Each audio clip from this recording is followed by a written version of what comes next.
Greetings once again. Thought I'd do another rant about terrible driving habits.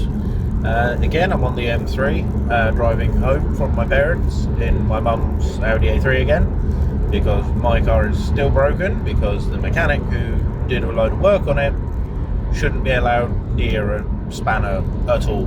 He just made a complete mess of it, and I've had to basically redo everything he did. So that was a waste of money. And 5 weeks of not having my car. It's still broken. Nearly caught fire because he made a complete mess. It was spraying oil onto the exhaust, which was burning. And yeah. So I'm now driving down the M3 and I'm admiring the lane discipline of road users today. I am in lane 1, which is where you're supposed to be if you're not passing anyone. I am doing just shy of 70 miles an hour because I don't want to race anywhere and be reasonable on fuel. And there are, as I sit here looking, everyone is in lane 2, 3 or 4. There's pretty much nothing in lane 1. So if I wanted to, I could just plant my foot, do 100 plus down this lane, I wouldn't come across anything because they're all over there doing 60. Why? How hard is keep left? I mean, I don't understand how this is a difficult concept for people. Why can you not keep to the left lane? Why do you have to sit in the outside lane when there's nothing there? What are you doing? Overtaking the cat's eyes and the white lines? That doesn't count. Just keep left.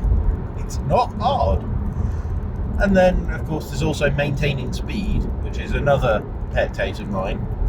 When you're approaching a car in your lane and you want to move out, and there's a car coming up behind you, you see them in your mirror, and they get just so that the nose of their car is alongside the rear of your car, then they slow down and match your speed, so you can't pull out, which means you have to slow down so that you can pull in behind them. Whereas if they'd stayed at the speed they were doing, they would have got out of your way and you wouldn't have had to slow down. Again, it's not hard to maintain speed. Most cars these days have cruise control. A lot of them even have adaptive cruise control. Why not just use it? If you can't maintain speed yourself, let the car do it for you.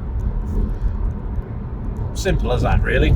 If you can't, to be fair, if you can't maintain speed yourself and you need the cruise control to do it, you shouldn't be driving.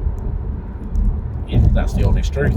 If you can't maintain speed and drive properly and understand the concept of keep left, get off the road. Make my journeys a lot easier if you all did. But in all seriousness, I just wish people would pay more attention to what they're doing on the road, and then we'd have far fewer incidents. There'd be a lot less road rage, and we'd save a lot of money because we wouldn't get really annoyed with people and put our foots down and accelerate, waste fuel, and again, road rage. So just keep left, keep calm, and drive sensibly. If you want to go fast and drive like a lunatic, book a track day. That's what I do. And we'll be doing again when I have some money. But I don't drive like a lunatic on the road purely because I value my license and my life, and I don't want to put other people in harm's way or scare my family or anything like that with them worrying about how I'm driving. They all know I drive within speed limits safely purely because I want to get to where I'm going alive, really. And oh look, it's raining. It's not like we're in Britain. I wonder who's going to have their fog lights on. That's one of my other real pet hates.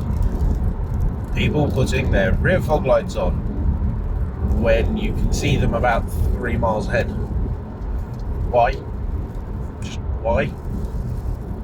If you read the highway code, you're not supposed to put them on until visibility is less than 100 yards. So basically, if I can see your normal rear lights, you don't need them. that's sort of the point. They're there for if visibility is reduced to the point that your normal rear lights are not sufficient. Unless it's thick, dense fog, which we don't really get in the UK, you do not need them. And I wish there was some way of fitting a sensor to the car to determine when fog lights are appropriate, because that would save a lot of hassle, because people would stop using them all the time and blinding everyone, because it's really annoying. But otherwise, just don't be a dick.